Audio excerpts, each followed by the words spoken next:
A very good morning to one and all.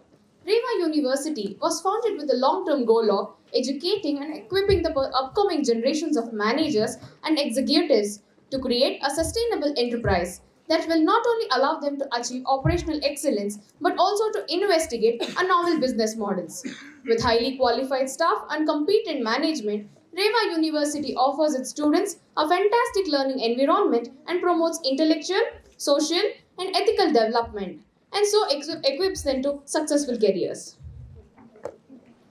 Naari Shakti lecture series is an initiative, a platform dedicated to amplifying the voices of women and fostering dialogues on the issue of pertinent to their empowerment and advancement. Through insightful discussions, thought-provoking presentations, and engaging conversations, the series aims to inspire, educate, and mobilize individuals to support challenges and resilience of a woman from a diverse backgrounds. The Naari Shakti lecture series serves as a catalyst for a meaningful change and paving the way for more exclusive and equitable society. To enlighten us more, with immense gratitude, I would like to welcome our Honorable Chancellor, Dr. P. Shamaraju, who has always been instrumental in creating a student design-centric platform. We welcome you, sir. To enlighten us more, we have an outstanding personality. With immense pleasure, we would like to welcome today's speaker, Srimati Lakshmi Bayi Nalapat. We welcome you, ma'am. With great privilege, we shall welcome Madhav Das Nalapat, sir. We shall also welcome friends and guests of Nalapat's family. I would like to welcome all the deans, directors, faculties, and students of REVA University. Srimati Lakshmi Bai Nalapat is a poet, author, and a columnist. She believes and indulges herself in philanthropic deeds, of course, very silently. She is royal not only by her deeds but also by her blood. Yes, she is the 12th princess of erstwhile princely state of Travancore, Kerala. Lakshmi is a great devotee of goddess Bhagavati, whom we believe in the supreme source of energy. Let me gracefully stop at this point because Madam is here today and I'm sure she is going to touch upon all these aspects. We would love to hear today, ma'am, from all the aspects of Indian culture. As a remark of respect, now I shall request our Honorable Chancellor, Dr. P. Shamaraju, to felicitate our guest.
Thank you, everyone. Now the session is over to Srimati Lakshmi Bai Nalapat. Over to you, ma'am. Namaskara. First of all, I would like to thank the Chancellor and the University and the faculty for giving me this opportunity to speak at this very special gathering. I've been here before as part of the audience to listen to Mr. Nalapat when he was releasing his book. Of course, I never imagined that I would stand here one of those days. I am more of a backbench person. Now, the subject which I have been given is very, very interesting. It is about the empowerment of women through Indian philosophy. Now, I'm going to take out my phone. It's on aeroplane mode. I'm going to keep it because otherwise I'll have no clue of the time. Okay. Um,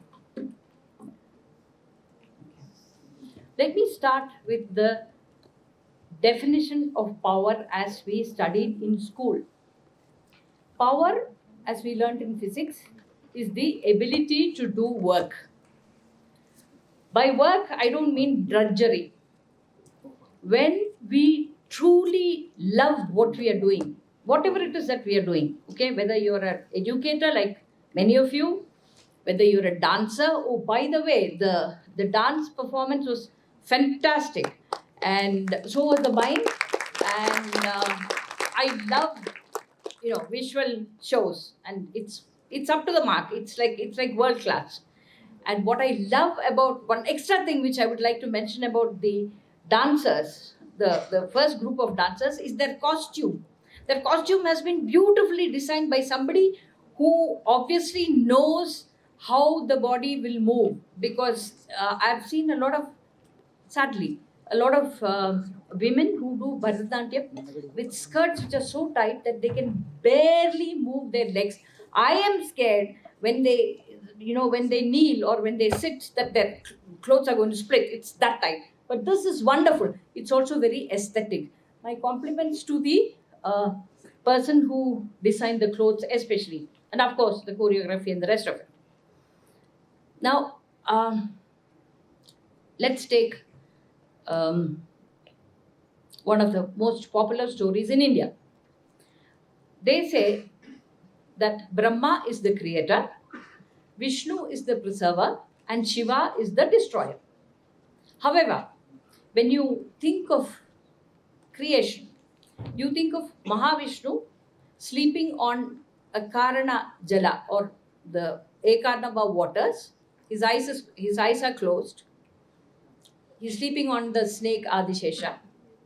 Then he hears an Omkar, he hears an Om, and he opens his eyes. And after that, a lotus comes out of his navel, earning him the name Padmanabha. And Shiva, the destructor, comes later. Now, this is the accepted version of creation. Now, my question is, when Vishnu, the preserver, was sleeping, and there was no Brahma and no Shiva, who said the Omkar? Okay, somebody had to say the Omkar to enable Vishnu to open his eyes. That, according to me, is Mula Prakriti. Mula Prakriti is a wonderful word. It means the basis and Prakriti. All of us, whether we like it or not, however much we may cut down trees, however much we may pollute water bodies, we are all people who live on the generosity of nature. Bangalore today, gasping for water, is just one more example of that. There's no water, life becomes very, very tough. And water, look at it, hydrogen and oxygen, two gases combining in a certain proportion to create water. So all these chemical reactions which end up in physical reactions are part of nature. I personally am a believer of Kali. However, I don't think that a person has to be a believer in any unseen divinity. If a person takes care of nature, takes care of what is around him, does not pollute, does not corrupt minds, does not spread filth, that person, according to me, becomes a god in himself or herself. Okay? Now, take the shloka of Adi Shankara. It is called Saundarya Lahari, or an intoxication of beauty.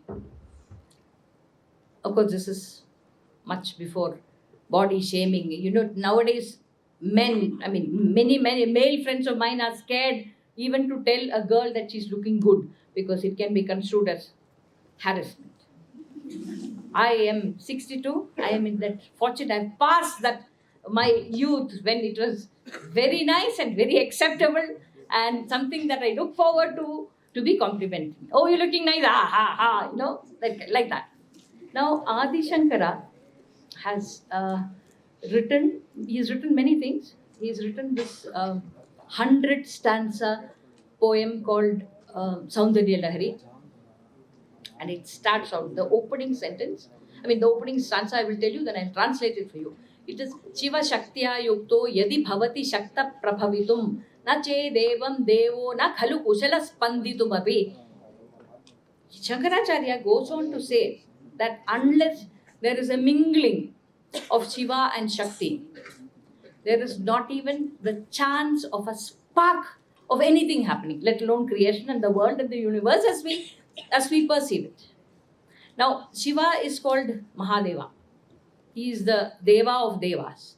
Now, if he is a Deva of Devas, and as he is a Deva of Devas, why does he require a Shakti?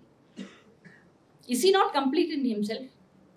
Is he not able to, create, maintain and destroy? Actually, if you read any of the Puranams, okay, you read the Ganesha Puranam, they will say Ganesha is greater than anybody. You read the Skanda Puranam, they will say Durga is greater than everybody. So, depending on the deity that you worship, they say that deity is the greatest. Now, the nice thing in Hinduism was that it accepted multi-cultures of multi-facets of worship, okay? You can worship a naga, a snake. You're still a believer. You can worship a stone, okay? Think of Mount Kailasa, Kailas Mansarovar. What is Kailas Mansarovar? There is no, fortunately, there is no temple there. Please don't think I am anti-temples. All I am saying is that no human being ever in any corner of the world can better nature. You go to Kailas Mansarovar, you go to Kailas and you're standing there, you're seeing a rock covered with snow in a certain path, in a certain pattern, okay? The story is that when Ravana went to Kailasa and he was trying to propitiate Shiva through nice methods. He worshipped him. He did many things. And Shiva was unmoving, completely. It's like Ravana was worshipping an entity which didn't seem to be there. So then you know what Ravana does? He takes ropes, he ties it around Kailasa and he pulls it. Ravana is very powerful, right? So he pulls Kailasa and Kailasa moves. The ridges which you see on Kailasa now are supposed to be the rope markings put there by Ravana. And then of course Ravana then cuts off Ravana is 10-headed, right? He cuts off each of his head. He cuts off 9 heads. When he's about to, he holds his 10th head and he's going to chop it off and give it to Shiva. Then Shiva comes. And then of course Shiva is a god who has no limits. He does not know the limits of generosity. My grandmother used to say, kadalilanangilum alannu kodukanam, which means even if you're pouring water in the sea, you have to measure it and pour it. But Shiva, fortunately, has no such limits. And Shankaracharya, Adi Shankaracharya, was basically a devotee of Shiva and only Shiva. Everything was Shivamayam for him. Everything was Shiva. And then one day what happened is Shankaracharya was walking and he felt very tired and he fell down. Okay? There was a river by him. He could see the river. But he did not have the strength to go there and just pick up a handful of water and drink it. He was so tired. Shankaracharya had somewhere made up in his mind that there was only Shiva. There's no need for any female form. Then what happened is that one beautiful lady came and she said, "Why are you lying here, my child?" So Adi Shankara said, "Look, I'm very tired, I'm thirsty, I'm parched." So she said, "See, There's a river next to you. Can't you see that river? Go and pick up some water. Then you'll refresh yourself. You'll be fine. So Shankaracharya says, I'm sorry, I can't move. So she says, why? It's just a question of, less than 150 feet. Then he says, no, I can't. So she persists in asking him why. And Shankaracharya says, I don't have Shakti. Eniki Shakti illa. Shankaracharya was from Kerala, okay, so he knew Malayalam. So he says, Eniki Shakti illa, which means I don't have Shakti. Okay. So then this lady asked him, Appa nee Shivan gettavano, Shakti gettavano. Right now, are you somebody lacking Shiva? Or are you someone lacking Shakti? Of course, Adi Shankara was a very enlightened person. He immediately understood the meaning of this. He immediately understood who this beautiful lady was. And he composed the Saundarya Lahari. And the Saundarya Lahari, if you read it, it is actually a person who is drunk. There is no other word, okay? Drunk on the beauty of Bhagavati. And then he goes on to compose so many pieces on Bhagavati. Okay? So that is one instance where very erudite. Adi Shankara died at the age of before 34. Okay, but if you forget about the nature, forget about what he's saying in his prayers. Just listen to the beauty of his music. Aigiri Nandini Nandita Medini Vishwa Vinodini Nandinude. See, you needn't know Sanskrit, you needn't understand the words, the meaning, but you'll find your foot is tapping. And that is about Jaya Jaya He Mahishasura Mardini Ramya Kapardini Shaila Sude. Mahishasura Mardini for me, for a variety of reasons, she's my favorite. I've written a book called Mahisha about it, and I've called it a love story. Normally, it's a fight between a demon and a Bhagavati who kills a demon, which is what is said in Devi Mahatmyam, called Durga Saptasati in the north. But if you take something like Devi Puranam, and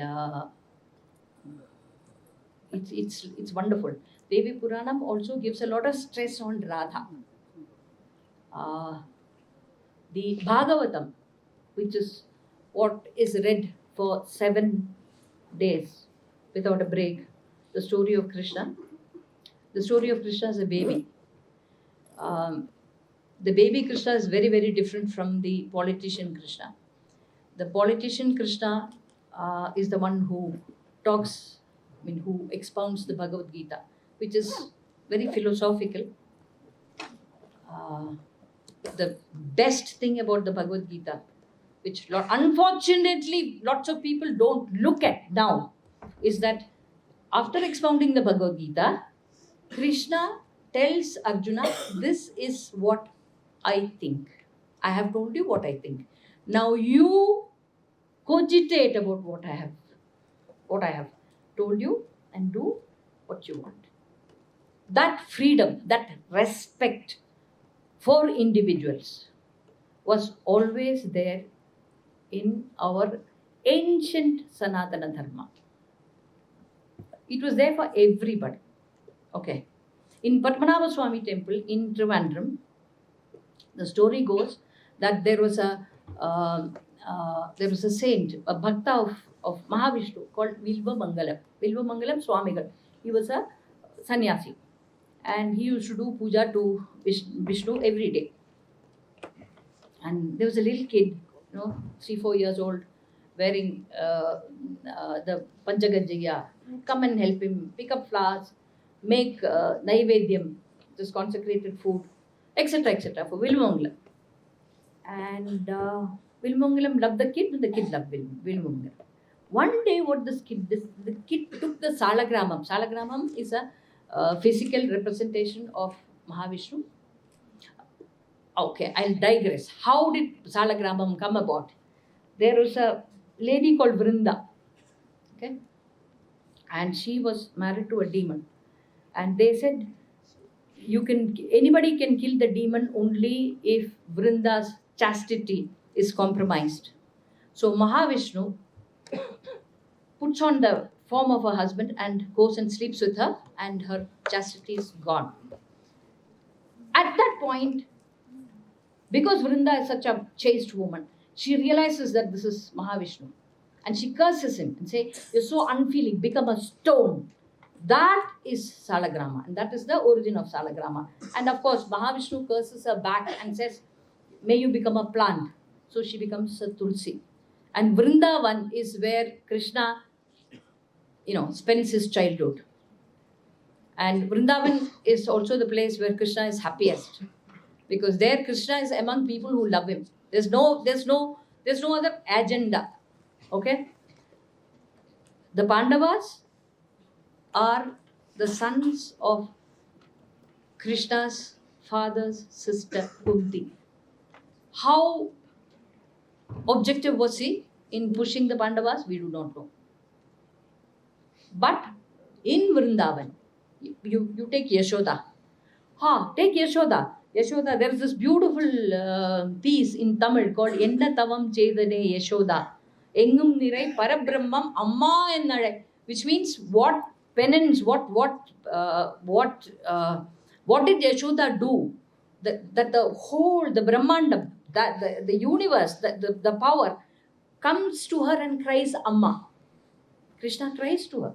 Yashoda ties up Krishna. Yashoda threatens Krishna. Yashoda beats up Krishna. For Yashoda, Krishna is never ever a god. He is her son. And the greatest mother love, okay, is that of Yashoda for Krishna. Mother love, fortunately or unfortunately, has been in certain respects sullied by making it, because God could not be everywhere, he created mothers. I mean, that is a contradiction of the definition of God. And I am not very sure if it is the correct thing. So Yashoda is one lady in our mythology who is greater somewhere than Krishna. Same with Radha.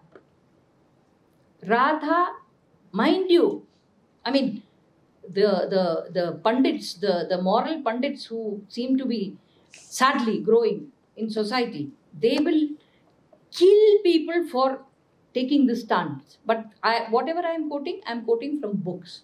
Okay, this is from Harivamsha. In Bhagavata, there is no reference about Radha except one, where one of the gopis say, "Oh, you see two pairs of feet in the mud, but suddenly it's become one pair. He must have carried her." There is no clear indication as to who the her is. Okay? And but in Harivamsha, in Devi Bhagavatam, the gods go to Radha and seek her permission, saying, "Please, can you come to earth as Radha, so that Mahavishnu can take his Krishna avatar?" Okay, and please remember, Mahavishnu is an older god to the Malchya Kurma Varahasya Narasimhasya Vamana Ramo Ramascha Krishna Khadgi Janardana, the 10 incarnations of Mahavishnu. Okay?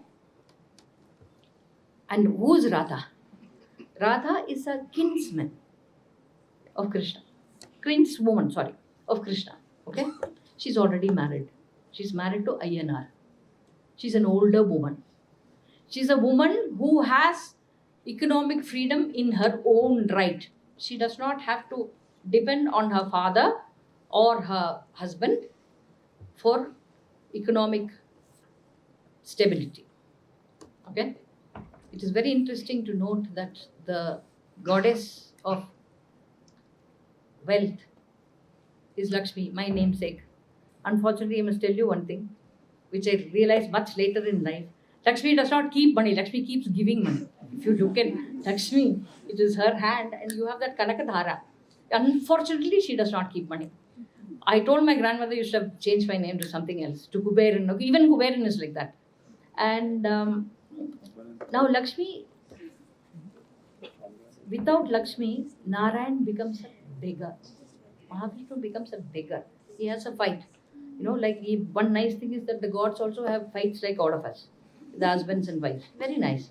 I hate gods which are, how should I put it, extra human. Concepts. It's very difficult to connect with the concept. At least for me, I'm unfortunately rooted or fortunately rooted on earth too much to look at to do dhyanam on some parabrahma. I would prefer a god or a goddess who came and said, "Hello, if I say I have this problem, please, hello, handle it." I want my goddess to come and really come screaming out and say, "Don't you dare harm this girl." I don't want a how should I put it? I don't want a colorless, God, nirguna God, as they say. Nirguna means nirguna parabrahmam. You must have heard all these phrases bandied about. For people who can do that, it's wonderful. Please understand, I am standing in a university which was built on the basis of love. This was not built on the basis of, please correct me, sir, if I am making a mistake. This was not based on a concept. The concept is a byproduct. The Moola Karanam, or the basic reason for this university to be started, is love. Everything else is a byproduct. This is how it should be. Every religion will tell you love God. No religion will tell you hate something. Right? So, one of the Lakshmi, as I said, is one of the most necessary parts of Mahavishnu incarnating as Krishna. Now, take Rama. Rama, there are two characters in my mind, three actually, which make Rama a hero. One, of course, is Hanuman. The second is Tyagaraja Swamigal, the composer. The third is Bharatan. If you actually look at Ramayana, the status which Bharata and Hanuman occupy is really great. It's really great. Bharata at any point could have said, "Now I will become the king of Ayodhya." Okay? He could have become king for 14 years because that's what Rama told him to. But then Bharata chose to be an ascetic, put Rama's padugas on the throne and rule in the name of Rama. Okay? Tyagaraja Swamigal has written a kriti. Tyagaraja Swamigal has recited the Rama mantra, Rama, Rama, Rama, like that more than, I think, 1 crore and 20 lakh times. He has written a song. When I heard it, when I heard it and somebody told me the meaning, I was like blown that Tyagaraja had come out with this. It is Ma Janaki Jadabattaga, which means without Janaki Rama, you are a corpse. Tyagaraja Swamigal writing like that. Look at where he placed Rama's wife. Look at where he placed the Stri. Okay? And take the word Shiva. Okay? Shiva. You take off the Ikaram. Ikaram is the female side of it. You take off the Ikaram, Shiva becomes Shava in Sanskrit. Shava means dead body. Take Shiva as the Ardhanarishwara. Okay? There is a devotee of Shiva who would circumambulate Shiva, only Shiva. Parvati would be sitting by his side, but he would go in between. So then Parvati looked at Shiva, and like sometimes when wives look at husband, it's enough. It's it's dialogue enough. They understand what is there in the look. Okay, I'm not speaking about anybody particular. I'm making a general statement. So she looks at him, and then Shiva holds her close. But there is space between their shoulder, right? So he goes around. Then Shiva pulls Bhagavati into himself and he becomes Ardhanarishwara. Half of him is male, the other half of him is female. Of course, in these days we would call it by other different, we would give it different interpretations. But Shiva is a god who's totally in touch with his feminine side. And any man, any true man, even the most macho of men, they're not men if they are not in touch with their feminine soft sides. And the same goes for women, please. We have to be in touch with our masculine sides also. The whole problem with today's definition of man-woman relationship is that it is man versus woman. Okay. If you are a man, you have to be somewhere anti-woman. If you are a woman, you have to be somewhere anti-man. It's not true. It is not true. And what is happening is that they are creating a divide in our minds. And the moment your mind is affected, it is just a question of time before the whole thing follows. They create a divide in the mind. They say, oh, this is feminine, this is masculine. So if you are really feminine, you don't even look at that. And vice versa. So what is happening is we are having a lot of societal problems because of that. Single parents, single mothers. I've seen more single mothers. I don't know if it's a sexist remark also. I really don't know what a sexist remark is. If it is a sexist remark, so be it. I've seen more single mothers than single fathers. Generally. I've seen. I haven't experienced. Maybe there are more. And so you have single parents. Not good for the kid. Listen to me. I totally admire what the women are doing as single mothers. Please. But it's not good for the kid. You need a nice rounded family. Actually, you need a joint family. Okay. I was lucky enough to be born in a family with, many people.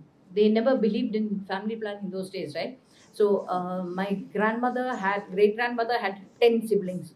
My grandfather had 10. So it's wonderful growing up with many mamas, mammies, chittappa, ajji, ajja, everybody.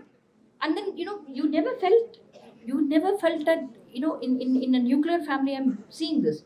This is my toy, my father, my mother, my room. If a guest comes, you will find it that the parents move out of the room easier and in a better way than the kids, because the kids don't want to give up their space.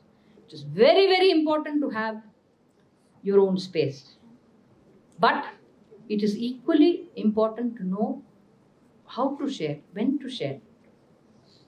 If knowledge is kept inside, if love is kept inside, it festers. Especially love. Unsaid love. Ladies and gentlemen, unsaid love is worse than cancer. Go take a risk. What did Rukmini do? Rukmini wrote a letter to Krishna saying that she had not met him. She said, hearing of you, I fell in love with you. Please come and marry me. See? Now, Rukmini would have been considered to be very forward. Ladies don't do that. You sit there and full of love and you wait for the man to come and propose. Because if you propose that side, it's not done. It's not done, especially in India. Sadly, what is happening is that, so what happens if a girl likes a person, just likes a person, they take a risk? What is the worst thing? See, I'll give you the dialogue for that also. Suppose you have very good friends. I'm telling you. I have many nieces and nephews. They are the ones who teach me all this, okay? I ask them and they're like, okay. And then I tell them, what if we do it this way? So let's say this has happened to a lot of people. X is friends with Y. Very good friends. Okay? Non-sexual friends. But suddenly romance grows. Okay? What do? You don't want to put the relationship at risk. You don't want to spoil the relationship. Because what if one of them thinks of the other just as friends and this one is thinking as, well, maybe my potential partner.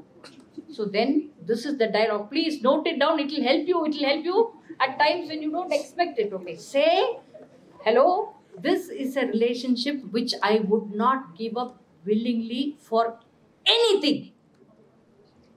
Okay? Make that clear. However, nowadays, I find that my great love for you and my great respect for you has another shade. Shade. And that is romance. I did not want it. Please understand, love does not happen the way you create it. Love happens. Sometimes in the most, like Radha and Krishna, can you imagine it? Older woman, kinsmen of Krishna, and you take the entire Gita Govinda, and there is a story that Padmavati, by the way, was a temple dancer. Unfortunately, we have come to associate, Devdasis with sex workers. The root of Devdasis is Div. Div means to give pleasure. And Devdasis were dasis only to Devas, not to human men. Please understand. Okay? And Devdasis were the library, they were the collection of knowledge of our arts, dance, music, whatever it is. Margaret Mead killed Indian culture in one shot by banning Devdasis. It did not ban prostitution. Please understand. These performers who had no other venue had to go into sex work. So the intention, as they say, hell is paved with good intentions. So the intentions were very good. But the result was horrible. And Padmavati, wife of Jayadeva, was a Devdasi.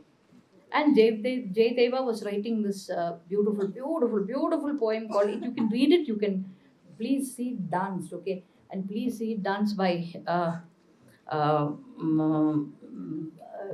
please see it danced, okay? And Jayadeva wrote that Radha, you, Tomasi Mama Jeevanam, Tomasi Mama Bhushanam. He put Radha's leg on Krishna's head. Okay? And then he said, no, he cut it off.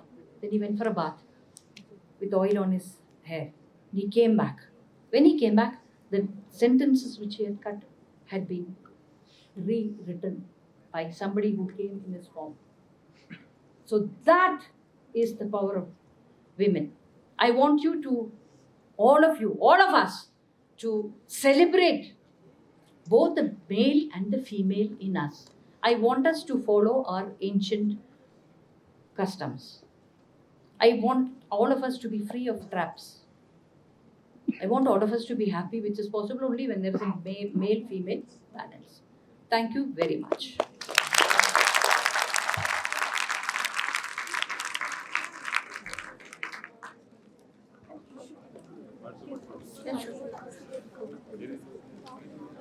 Now we have a question and answer session. The students who are interested to ask any questions, kindly raise, introduce yourself, and then go ahead with the questions.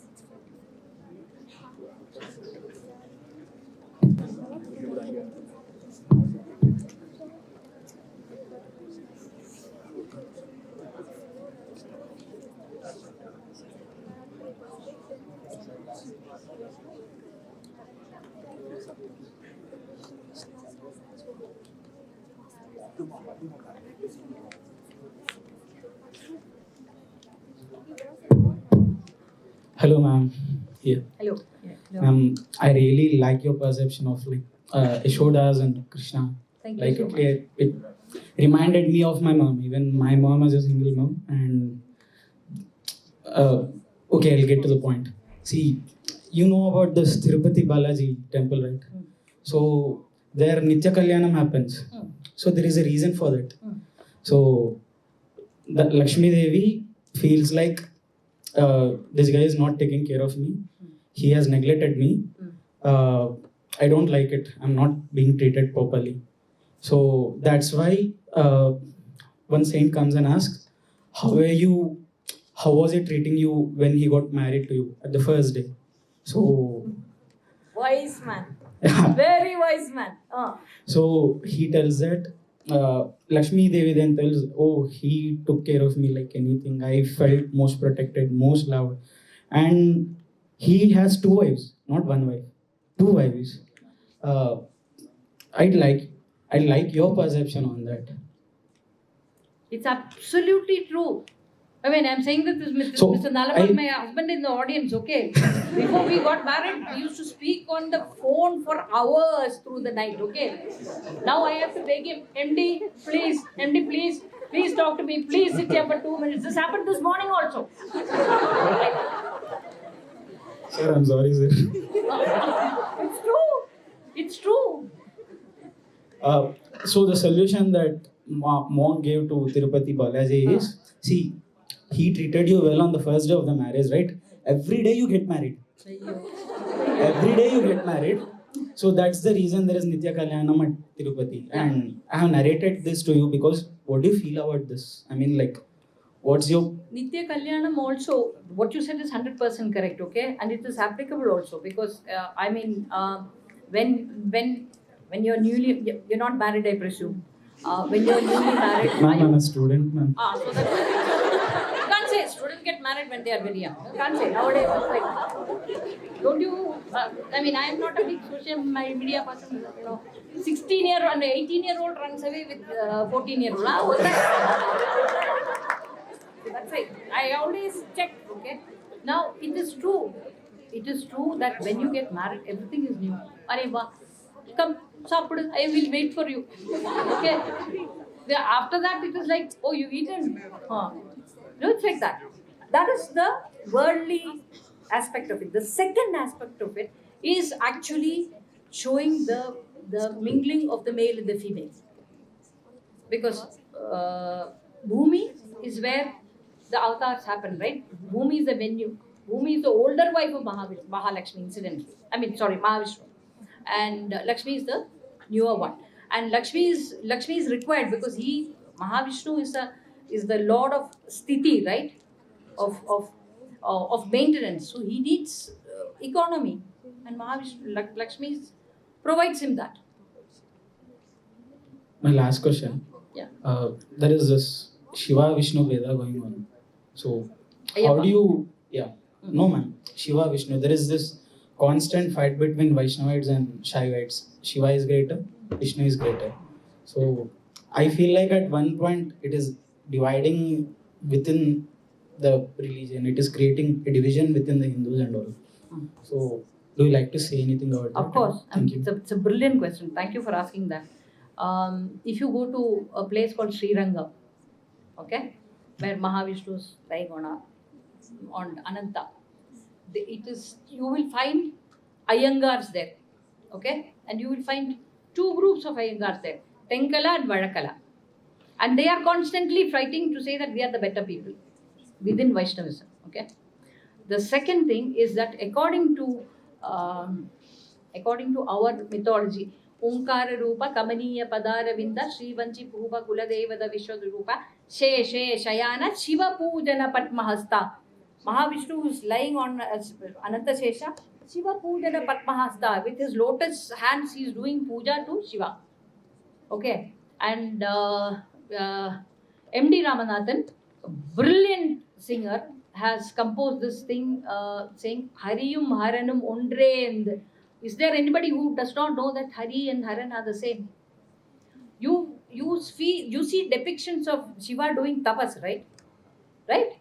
And he's Devokadev Mahadev. Now who should he do tapas on?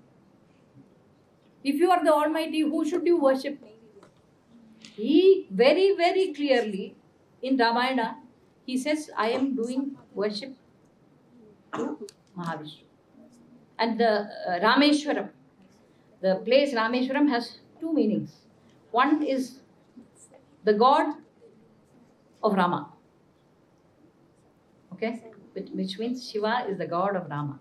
And if you recollect, in Ramayana he made a linga out of the sand and worshipped Shiva before going and attacking Lanka. And Lanka was ruled by one of the greatest devotees of Shiva, namely Ramana. And in Kerala, we have this wonderful god called Ayyappa. Okay, he is created from the Mohini Vesha of Vishnu and Shiva. He is Hara Sutar. So you see, unfortunately, the Shiva, Vaishnava, Shaktiyas also, okay, they include Bhagavati also, because Vaishnavas don't recognize Bhagavati. Bhagavati does not exist. It's a male-dominated, male world. Fortunately, the fight is between human beings and not the divinities. It's the so-called followers, I would say, of Vishnu and Shiva, who fight among each other to say, I am bigger. One of you might be brilliant in mathematics. One of you might be brilliant. Look at these artists. A university without art is a dead place. It's worse than a shamshan. Even a science university. Because that gives the balance. Okay? Go ahead. Ma'am, is the culture of India being a hindrance towards the women's empowerment and their development? Because there are few certain assumed responsibilities which women think that it's part of the culture and it should be maintained. It is the assumed culture of India, which is definitely a huge obstacle for women, not the original culture. Unfortunately, the original culture is being lost. It's being eroded. First of all, because nobody is bothered to study. Okay? How many people who comment on the Bhagavad Gita have read the Bhagavad Gita? How many people who who have not read the Ramayana say it like they are Valmiki's guru? So that's a problem. We don't learn. The first thing, see, there is in Lalita Sahasrama, there is a phrase, Ichha Shakti, Jnana Shakti, Kriya Shakti. Ichha Shakti is the desire to learn. First of all, we have to admit to ourselves that even if we know X number of things, there is X raised to X million number of things which we do not know. So when you admit to yourself, you needn't admit to anybody else, but when you admit to yourself that, I don't know these many areas, and then when you set out, okay, now what do? I learn, and then I apply my knowledge. Now what is happening is in every religion, okay, every religion throughout the world, it is not the real scholars who tell you what to do. It is the pseudo scholars who tell you what to do. Okay, people with vested interests who tell you what to do, and then they first make a statement. Somebody makes an anti. The first ignorant idiot makes a statement. The second ignorant idiot responds to it, and before you know it, it's become an issue. So original Indian culture is very pro humanity. I wouldn't say it's pro woman. It's pro humanity. But what passes for Indian culture? No. And it's up to each one of us to keep on learning. We have to learn so that you can counter the arguments. Otherwise, it becomes your opinion versus my opinion. And we have to have the humility to know that we don't know many things. We have to have the bhagyam, the luck of getting excellent teachers. And we have to have the sense within ourselves to apply what we learn. Is that okay? Yes, ma'am. Thank you, ma'am. Thank you.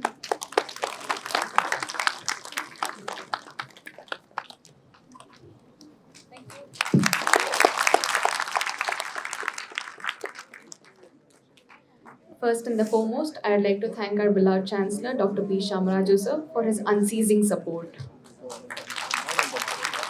We also take this opportunity to thank today's chief guest for her time and valuable insights. Thank you, ma'am. It was an honor for us to be a part of this show. Last but not the least, we would like to thank all the deans, directors, and students of REVA University for their cooperation. Thank you, one and all.